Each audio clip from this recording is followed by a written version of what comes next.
तो नमस्कार मित्रों। सबसे पहले तो मैं प्रणाम प्रस्तुत करना चाहूँगा अपनी सभी सुधी दर्शकों नहीं बल्कि साथियों, मित्रों और अग्रजों को, क्योंकि मेरा ऐसा मानना है कि अनुभव वृद्ध और आयु वृद्ध में बड़ा अंतर होता है। आजकल एक शब्द बड़ा चर्चा में है काफ़ी समय से, जातिगत जनगणना। कहते हैं कि पहली बार ये 1931 में हुई थी।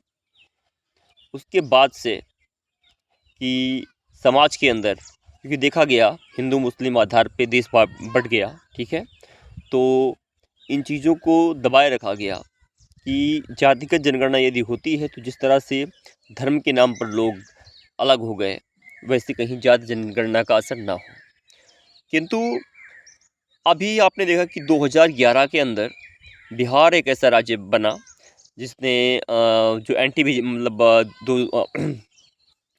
सॉरी तो बिहार ने जो है जातिगत जनगणना करवाई, और जो कुछ थोड़े बहुत फैक्ट्स निकल के आ रहे हैं वो ऐसे आ रहे हैं कि जो ओबीसी की वहाँ पे पॉपुलेशन है वो लगभग 63% है, यानी ठीक ठाक परसेंटेज है उनकी।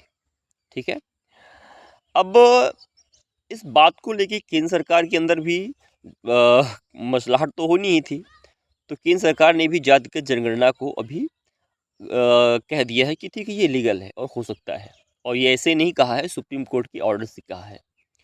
दूसरी बात, अब जो चुनाव हमारे यहाँ हो रहे हैं, बड़ी ही मज़ेदार सी बात है कि जो अंतिम आंकड़ा आया था 1971 में और 84th अमेंडमेंट के द्वारा कह दिया गया था कि 2026 तक जो है सीटों को चेंज नहीं किया जाएगा, यानी डिलिमिटेशन नहीं होगा। पर आप तो देख रहे हैं कि आपके दक्षिण के राज्य हो गए, वो कहते हैं कि भाई जब हम 36% जीडीपी में हमारा योगदान है, तो हमारा प्रतिनिधित्व जो है वो 25%, यानी 193 सीटें केवल लोकसभा से वहाँ आती हैं। ऐसा क्यों? इसलिए एक परिसीमन आयोग का गठन किया जा रहा है, जिसमें आपके चीफ इलेक्शन कमिश्नर तो होंगे ही होंगे, साथ में 2 अन्य कानून के जानकार व्यक्ति भी होंगे।